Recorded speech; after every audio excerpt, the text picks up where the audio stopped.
Thanks for joining us. Welcome to ARIRANG News Break on this Tuesday, July 19th. I'm Handaeun in Seoul. We start this morning with yet another provocation by North Korea. Pyongyang has test-fired more ballistic missiles, the first since South Korea and the United States announced the location of the soon-to-be-deployed THAAD missile defense system. Let's get the details from our Connie Kim at Seoul's Defense Ministry. Connie, what have you learned so far?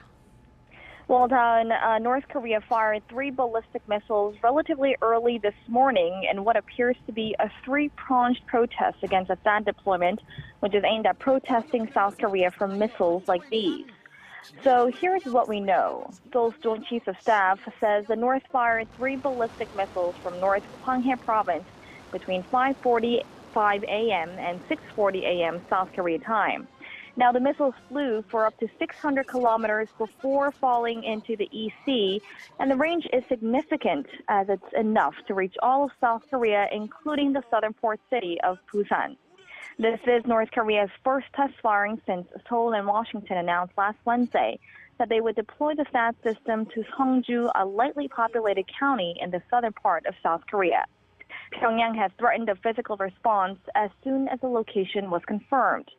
The missiles fired this morning are presumed to be Scud-class missiles, and military officials here say that when THAAD is deployed to South Korea, it'll be able to construct a multi-layered missile defense system that could shoot down North Korea's Scud and Patriot missiles should they target the South.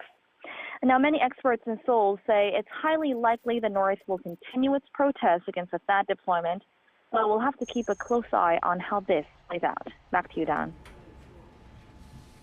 Thank you, Connie, for that.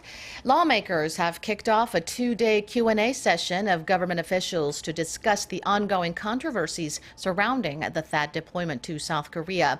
Representatives from the parties will likely fire questions at Prime Minister Hwang Kyo-ahn, Defense Minister Han Min-gu, and others, focusing on public concerns about the possible health hazards posed by the electromagnetic waves emitted by the system's powerful radar. The U.S. military opened its THAAD base in Guam on Monday to Korean media in a bid to allay fears, and the radar waves were found to be well below the maximum permitted under Korean law.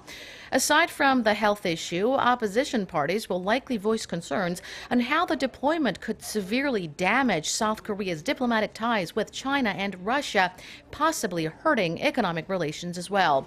The government maintains the deployment is vital to better tackle North Korea's continued nuclear and missile threats. And on the economic front, Korea's producer prices edged up slightly in June. The Bank of Korea says the prices rose 0.2% last month from May, rising for the 3rd straight month. The central bank attributed the rise to a pickup in steel products as well as global crude prices. Prices of industrial products like steel products increased 0.5%.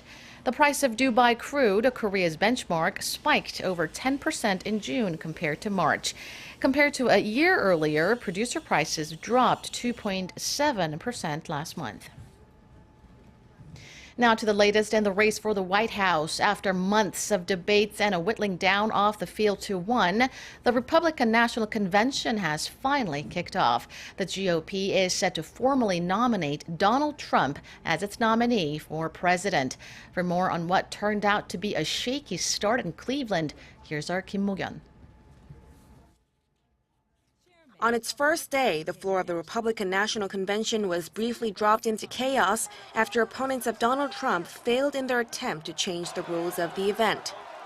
The anti-Trump forces started shouting roll call vote as they wanted to change the convention format so delegates would be free to vote for the candidate of their choice rather than the winner of their state primary, who in many cases was Trump. My name is Phil Wright. I am the chair of the Utah delegation. I make a motion that we have a roll call vote on the rules. However, party leaders announced there was insufficient support to allow a roll call vote that would record the number of delegates opposed to Trump, as only 6 states supported it, below the threshold of 7. The Secretary received requests from a total of 9 states requesting a roll call vote on adoption of report on the Committee on Rules. Subsequently, the Secretary received withdraws which caused 3 states to fall below the threshold required under the rules. Accordingly, the chair has found insufficient support for the request for a record vote. Some delegates walked out in protest at the ruling, while pro- and anti-Trump parties chanted roll call and Trump respectively.